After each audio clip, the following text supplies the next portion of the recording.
Hello, তো আজকে আমাদের শাক কিনে নিয়ে চলে এসছে। শাক কেনার পর আবার মাছ কিনে নিয়ে এলো।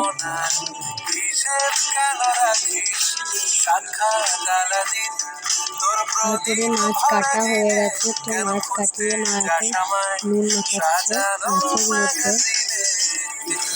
তারপরে কড়াইয়ে তেল দিয়ে দিয়েছে, এখন শাক ভাজছে।